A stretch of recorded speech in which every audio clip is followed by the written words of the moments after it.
Sinakripisyo ko ang buong buhay ko para sa pamilya ko, pero sa dating ng aking pagtanda, walang nagmalasakit.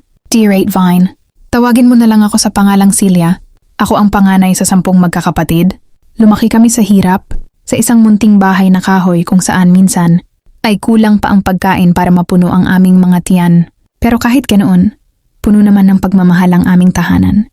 Bilang panganay, maaga kong naramdaman ang responsibilidad. Sa murang edad, alam ko na ang balikat ko ang magdadala sa aming pamilya palabas sa kahirapan. Nang dumating ang pagkakataon, hindi ako nagdalawang isip. Nagpasya akong lumuwas ng ibang bansa, malayo sa Pilipinas, para lang makapulot ng dolyar. Iniwan ko ang aking mga pangarap, ang aking sariling buhay, at ang aking mga magulang na unti-unti nang tumatanda. Araw at gabi akong nagtrabaho doon. Pawis, pagod, at lungkot ang naging kapalit ng bawat padala. Ang lahat ng iyon ay para sa kanila. Pinag-aral ko ang 9 kong kapatid. Sinigurado kong makakatapos sila, magkakaroon ng magandang trabaho, at hindi mararanasan ang hirap na dinanas ko. Dumaan ang mga taon at dumating ang pinakamasakit na bahagi. Isa-isang pumanaw ang ating ina at ama. Wala man lang ako sa tabi nila noong huling hininga nila dahil abala ako sa paghahanap buhay para sa kinabukasan ng mga kapatid ko. Nang wala na sila, lalo kong pinagtibay ang loob ko. Ako na ang naging ina at ama sa kanila. Hanggang sa isa-isa silang nakatapos. Nagkaroon ng sariling trabaho at kalaunan ay nagkaroon ng kani-kaniyang pamilya. Masaya ako para sa kanila. Nakita kong umasenso sila, nakabili ng sariling bahay at namuhay ng marangya. Ang sakripisyo ko ay nagbunga. Pero habang sila ay lumalago, ako naman ay unti-unting lumilipas ang panahon. Tumanda ako ng mag-isa. Wala akong asawa, walang anak, at ang tanging mundo ko ay ang makita silang maayos.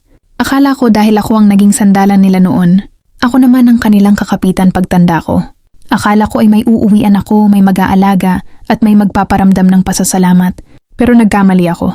Nang ako ay magkasakit at humina ang katawan, unti-unti akong naging pabigat sa paningin nila. Ang dating ate o kuya na naging haligi nila ay naging isang bagay na kailangan lang alagaan pero ayaw pasanin.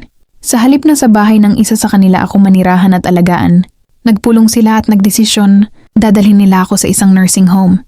Masakit isipin na sa loob ng maraming taon, ibinigay ko ang lahat, ang aking kabataan, ang aking lakas at ang aking puso. Ngayong ako na ang nangangailangan. Ako naman ang itinabi at iniwan. Nandito ako ngayon, sa loob ng kwartong ito, nakatingin sa labas ng bintana. Maraming gamot, maraming nurse, pero walang tunay na yakap ng pamilya. Sa huli ang taong nagbuhat sa kanila mula sa putikan, ay siya ring iniwan para tumanda ng mag-isa. Wala man lang kumupkop, wala man lang nagmalasakit. Ito ang kwento ng aking buhay. Punong-puno ng pagmamahal at sakripisyo, pero nagtapos sa lungkot at pangungulila. Ako ang nagpadala ng liham na ito. Pakitago na lang po akong Amber. Ako ang nabisita kay Nanay Celia